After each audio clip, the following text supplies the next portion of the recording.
Hey babies, this is Don.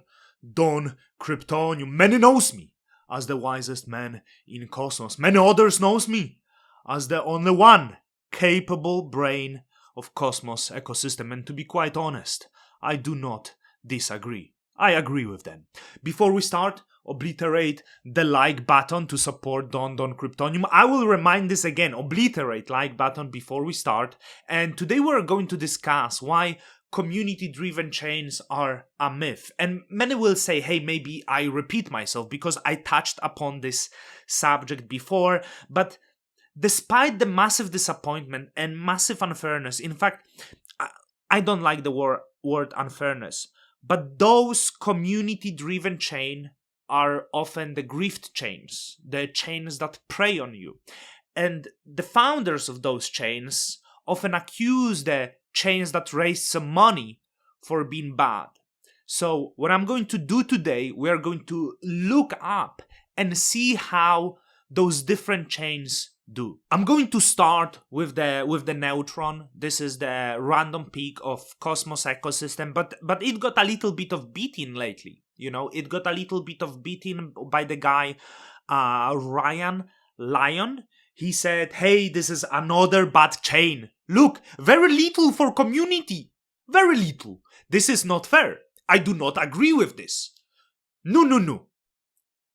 But the truth is a little bit more nuanced, right? So when you look at the Neutron tokenomics, and by the way, I'm not trying to defend the venture capital. There is like a lot of very bad, shady venture capital, but there is quite few that seem to be really in it for the long game. That's how you say. So, but anyway, let's look at the Neutron, right? And we have community. This is the distribution at Genesis. It's not going to be like an everything, is it? That's initial distribution, right? So the community will receive 12%.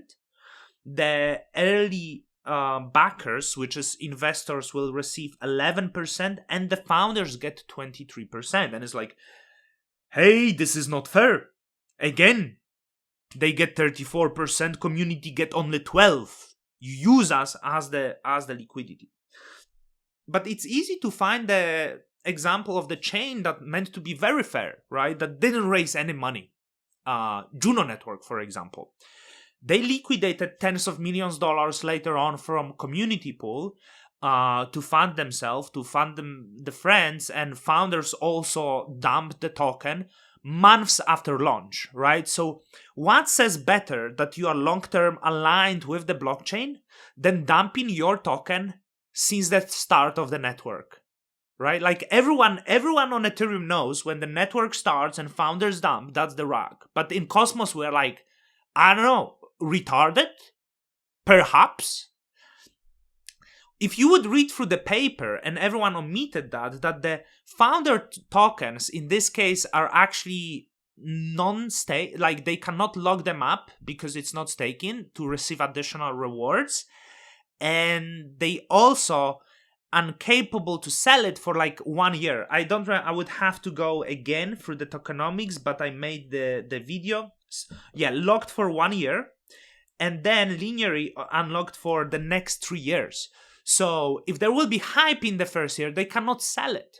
But the people who were accusing the Neutron would literally sell months after launch of the network, weeks after the launch of the network, and they still feel it's okay to come and like attack other networks, right? Because that's desperation. And once again, I'm not defending. I'm not defending. There is many bad venture capital chains. But I want to tell you one thing I learned about Neutron. The founders are very rich people. It's, one thing you don't understand, many of these blockchains do the seed round and raise the money more for the marketing promotion and get the influential people more like aligned with the blockchain than because of need of the money. P2P could fund the development of the blockchain, right? Don't do any airdrop, nothing, like, or do the airdrop. But that might not be the best strategy.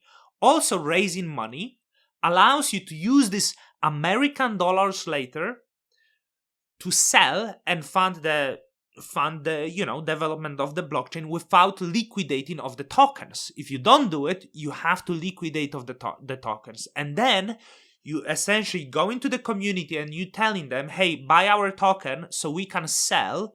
So you essentially are donating to us.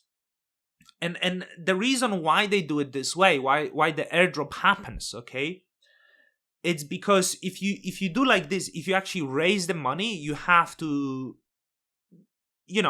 register a foundation, often register a company. It has to be done legally. If you do the airdrop and don't raise money, you can avoid those loopholes. And I mean, you can avoid that via loopholes. And with that, it's very difficult to get people accused of wrongdoing. I'm sure you get what I'm trying to say. This doesn't necessarily mean good things, but it also attracts people, the bad actors, because they cannot be maybe prosecuted later. Okay, so that's the first thing. Like, I know, like, many people told me, one of the best guys are actually P2P. Like, they have tons of money, and they do it because they enjoy doing it. Of course, I'm not sure if there people can do something because they enjoy doing it. I'm telling you what some people told me. But, so why people say, like, it's still good, so essentially at the start you will have early backers and community 50-50 split. In those early backers will be probably many community members. So those will be locked, but will be able to stake it, so-called stake it. It will not be proof of stake, but lock the tokens for additional rewards. So they will have similar power. So now, why is the reason? Like, of course, I cannot say for certain. I know this was Ryan Lyon. I know Astroport is gonna launch on the Neutron. I don't know what's the reason. This is Luna community. Maybe the disagreements come from there. And maybe that's the reason. And you need to know, I might be biased here. I do like Neutron people. Okay, similar story with Stride. Not sure if you actually remember. The community get relatively let's call it small airdrop when it comes to the total supply. But at the start it was the large portion. But many people were like, "Hey, that's too little."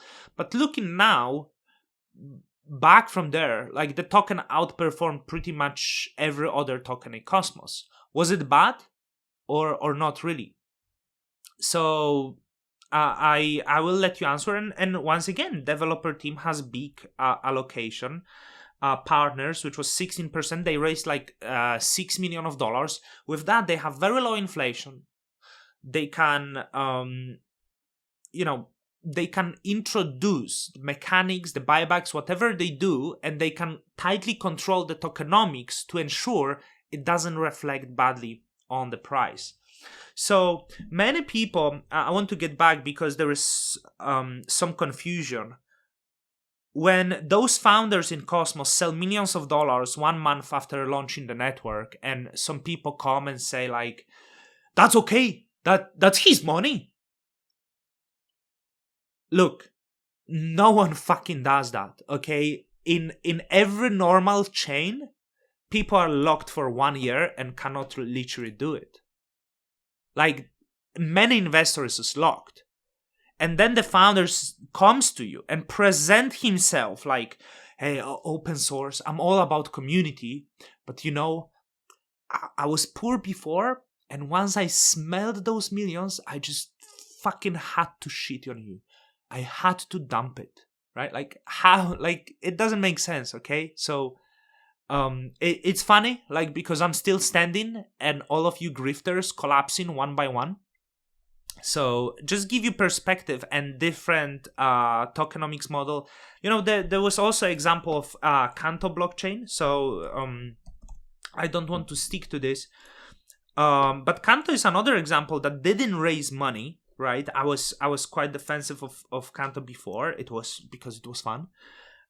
They didn't raise money, and they sell the same story of like, hey, we didn't have investors, we are fully community driven. But they omit the fact that, there is actually large dumps, and they come possibly, I didn't study this, possibly from the inside. So there was large allocation to the founders, I believe, or people who got engaged early. Those who provide liquidity, doesn't pay gas fees. Thanks to that, they're able to do massive wash trading because there is like no fees on that. Then they also are incentivized at 250%, which is dumping, which is the model that Cosmos had, and we know this model is unsustainable. If something gives you rewards in few 100%, you need to know this is because that is the exit liquidity for the founders, and I hope people will learn to think. And with Kanto, you have example. Like, so I don't know how much is that, but I heard it's in millions a month. But like that would have to be confirmed, and that brings disappointment to the people. I heard on the spaces from people involved in Juno, hey, Neutron is bad because they send the messages to my developers and they try to steal developers. Dude, you literally stole the code. You literally steal ideas and make them as your own. And just like never talk about this. You need to stand by what you preach, okay? Because you collapse, and I still be standing here. Sorry for this boring video, but I want to give you some more nuanced perspective. I hope it's beneficial to you from Don Kryptonium. I've been a little lazy to record the videos. Hopefully I will not be lazy moving forward. With that, Don Kryptonium's out. Till the next time.